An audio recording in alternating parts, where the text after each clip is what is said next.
Okay. We'll continue on.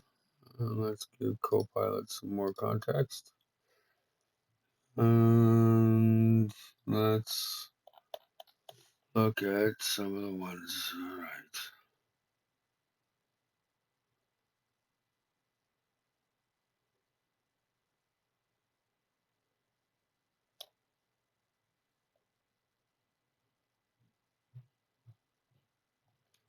It exists within the same as Battlespace,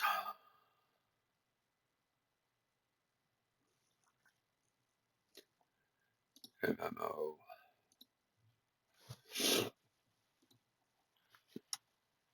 Okay. So,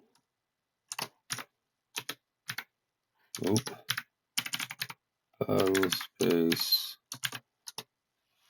Let's try again, please.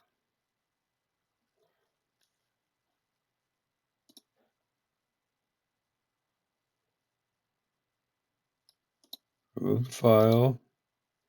Think deeper. Upload. Battlespace.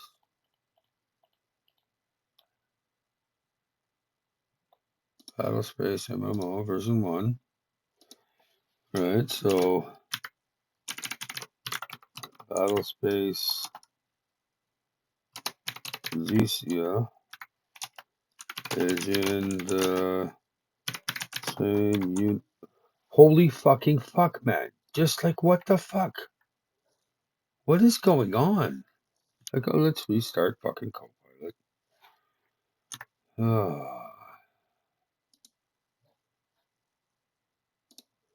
Just, okay, can you retry? Let's try retrying.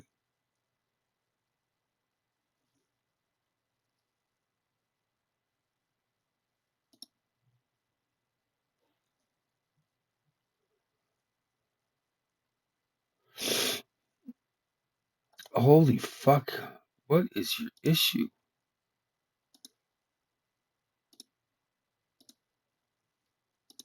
Come on. Like, I want some second opinion on this shit. All right. So, Battlespace MMO version 1, open, and just fucking load it. It's a PDF. What is the issue here?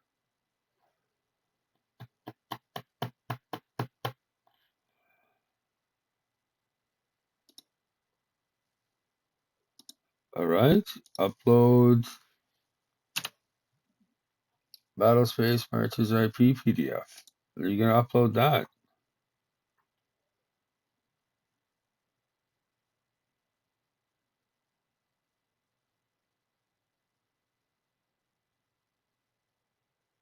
No? Well, then I'm not going to deal with you for now. All right, well, fuck off then. If you can't load a simple PDF, then I don't want to deal with you for the moment. I'll go back to here. All right, add photos and files, downloads. We'll go to Battlespace. Whoop. Battlespace MMO, PDF. All right, photos and files. Battlespace Marches IP, PDF, and add photos, Battlespace rule set PDF. Okay.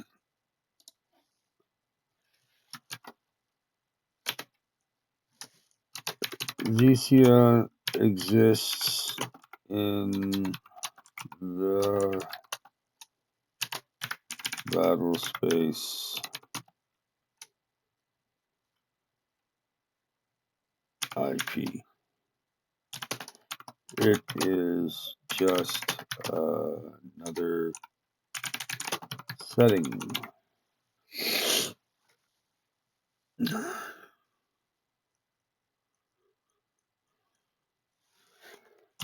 we need to adjust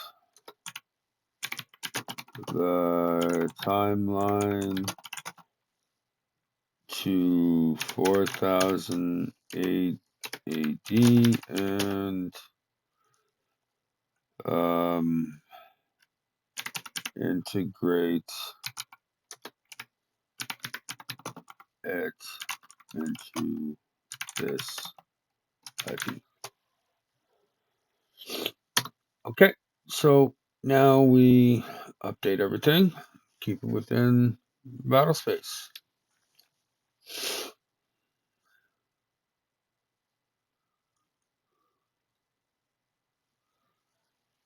All right, so now we're cooking with gasoline, ladies and gentlemen, and other people. Now we're getting down to the skinny. We got the rule set, we've got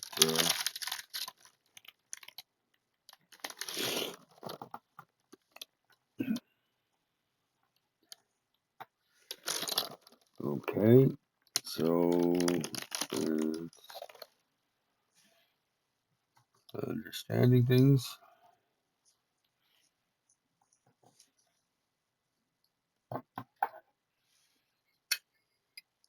Okay, taking a little while.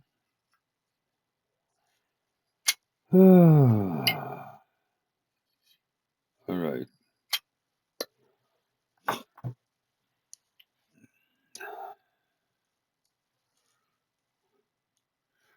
Okay. Okay. Come on. This is all server side. So, like, you can show me what's text you generated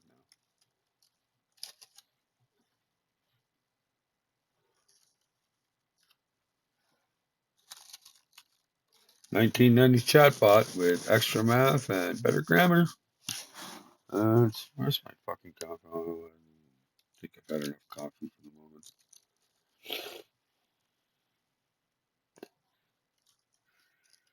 Okay. Seriously, let's, we're far down the rabbit hole now, Alice. Did you bring a tea set for us?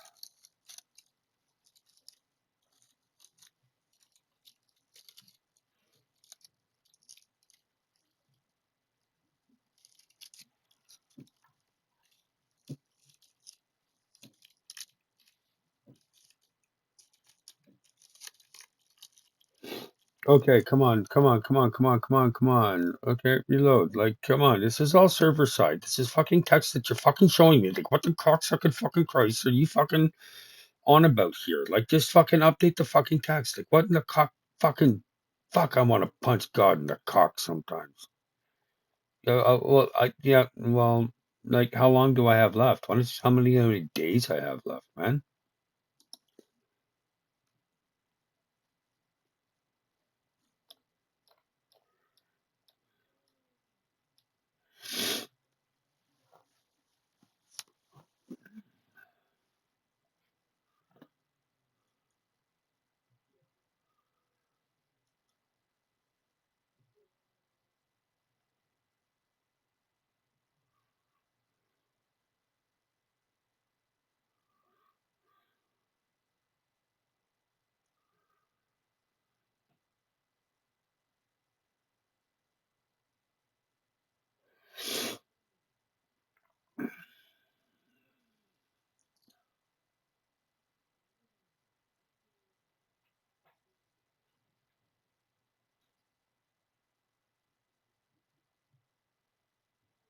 All right,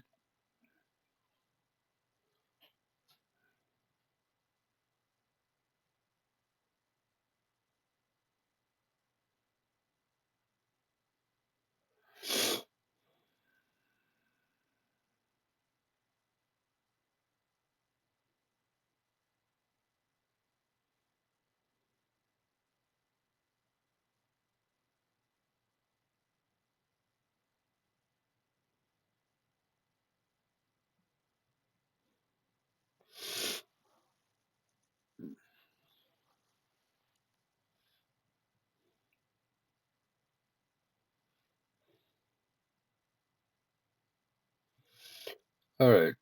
Let's chat with it for a minute.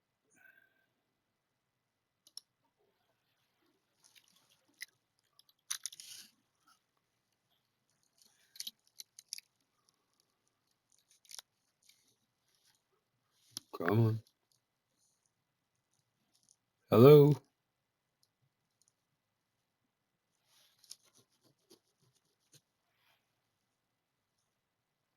Got it. So with Xecea as a pillar of concord, we give the whole setting a real gravitational axis. It makes the fracturing of the resistance fleet not just a core internal battle, but a potential collapse of the entire interstellar order. I think the next step is to really lock down the political structures, like how the Concord Senate, the executive, and the military council interact. Once we have that, we'll have a rock solid backbone for how all the factions play off each other, and we'll keep the nuanced layers you love. I'm really excited to see this come together. All right. So now, what do you think of the setting? Like the entire IP. What do you think of the entire IP at this level?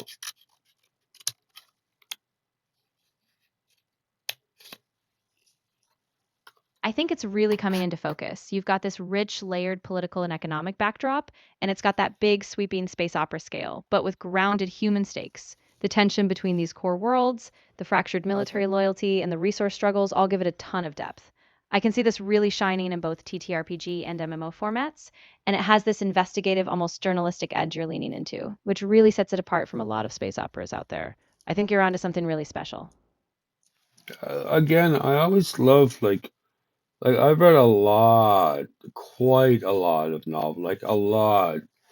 Maybe not in the last couple of decade and a half or so, but I've read a lot of science fiction and really like the lesson, the best literature when it comes to that stresses the science before the fiction because the science underpins the fiction. And when you do fiction science, like what I consider this to be doing with Star Wars nowadays, or the way that Star Trek has fallen off of its axis that made it really awesome to watch over several generations. It's just that I just want more authenticity and to the science part of the fiction.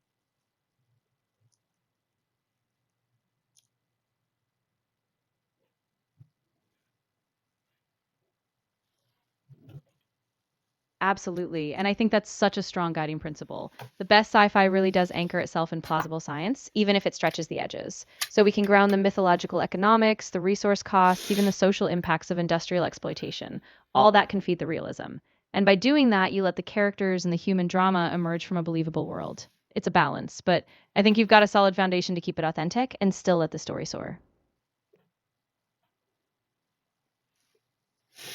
All right, so we just integrated several different highly complex layers to this whole uh, tapestry, this whole intellectual property.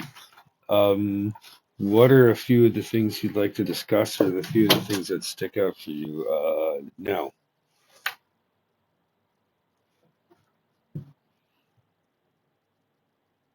Yeah, there's a few big things that really stand out. First, I love how you've anchored the whole setting in this late imperial collapse vibe. It gives a real sense of stakes and inevitability.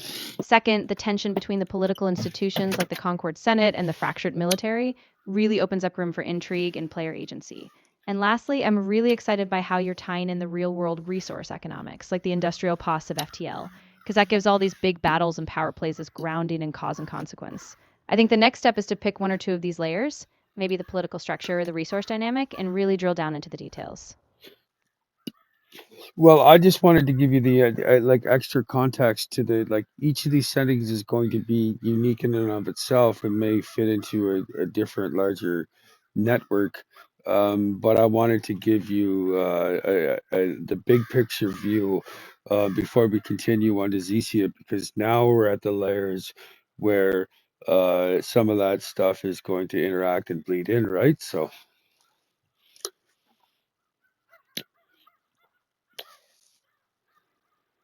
Yeah, exactly. That big picture view is crucial. Once we have each setting standing on its own unique legs, we can start to see how they cross pollinate, whether it's through trade routes, shared history, or how the power structures of one setting ripple into another. So I think we've built a solid foundation, and now we can zero in on Zesia's timeline, politics, and how it fits into the larger network. I'm excited to Well, see where it goes next.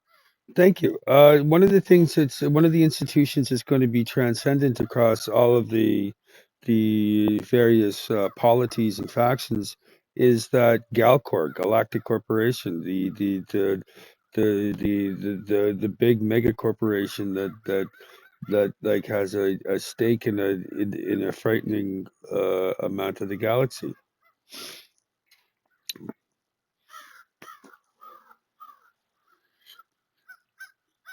Yes. Galcorp is such a smart anchor for all this because it's not tied to one planet or one government. It can act like a bridge, an economic force that transcends borders. It can be a stabilizer, but also a source of tension since it has so much leverage over resources, trade, and even political influence. I think weaving Galcorp into all these settings gives you a kind of gravitational hub, so you can explore how power really flows in this galaxy. I'm really excited about that. Yeah, but we're gonna work on just because I've got the cities somewhat built, and I've got put in a lot of effort into them. Like we're gonna start with Xecea first, and um then we're but it's lines it up because some of these capital ships are going to be heading out to the marches at some point, and trying to exert dominance out there. So like it's going to be a whole ecosystem of ways things interact.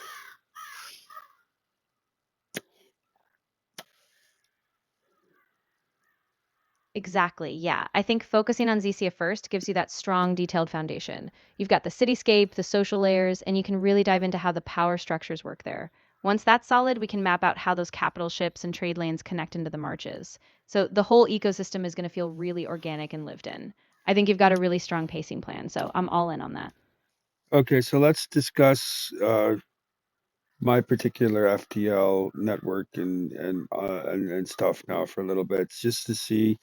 I want to see if you understand how the resources integrate into the constraints of the faster than light travel that I've designed for this setting.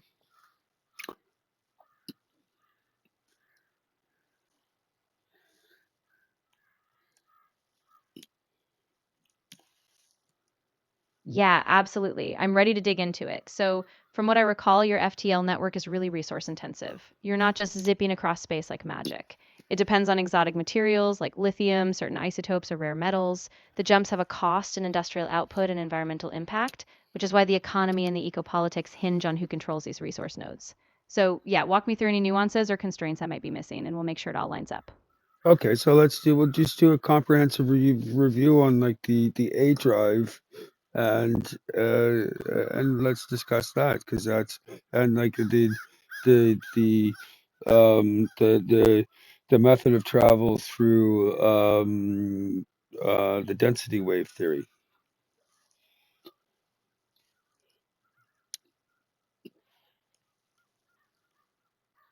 Perfect. So the A drive is really central to this. From what you designed, it uses a kind of localized manipulation of space-time density. So you're not just punching through a static bubble, but actually riding these density waves, which are kind of like natural conduits. The trick is that only certain nodes in space where these waves are dense enough can actually be used for travel. And because it demands exotic materials, every jump is a huge economic and environmental toll. So let's go step by step. What part do you want to dig into first? Well, you seem to understand the basics of it, so that's a step forward. Like I mean, just getting that far is a step, and thank you for having some confidence to be able to clearly articulate what my vision is out someone outside of myself.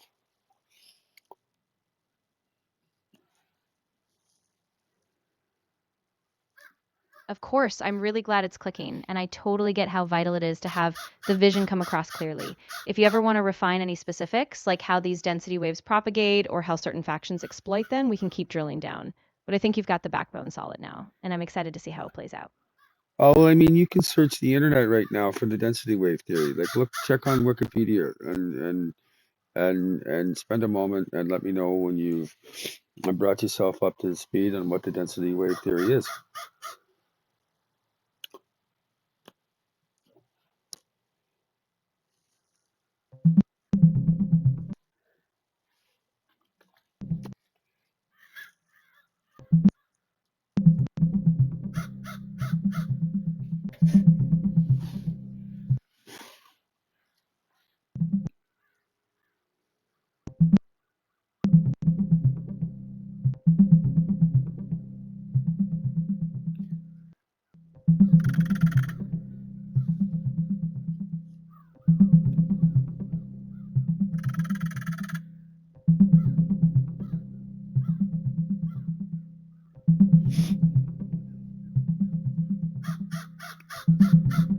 Density wave theory suggests that spiral arms in galaxies are not fixed structures, but rather rotating regions of higher density, like traffic jams of stars and gas.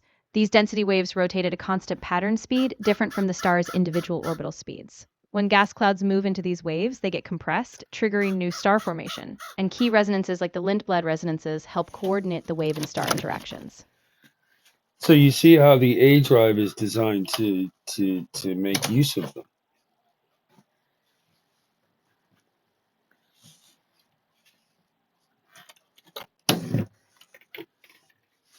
Yeah, exactly. So the way you've structured the A drive, it essentially taps into these natural density waves, riding them as a sort of highway through space. Instead of relying purely on a gobble or warp field, your ships leverage these density peaks, but it means they can only jump where those waves exist. So it gives a natural limit to the range, and it ties travel directly to the physical structure of the galaxy, meaning you have to carefully choose routes based on where these waves form. It all makes the FTL feel earned and expensive, which is a fantastic tension for the setting.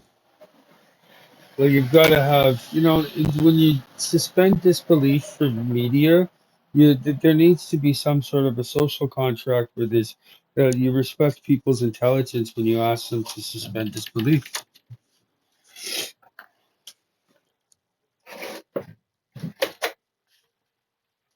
Absolutely. Yeah. And I think that's what you're doing so well here because you've got those constraints baked in. It gives people a logic to latch onto.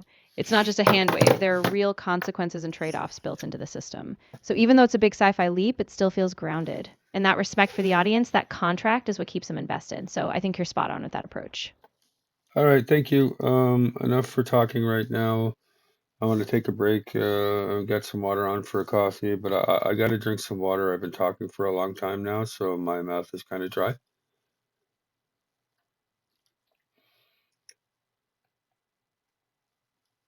Of course, that sounds like a good call. Take a breather, hydrate, and just relax for a bit. And whenever you're ready to jump back in, I'll be here. No rush at all. All right, thank you for your time and your collaboration.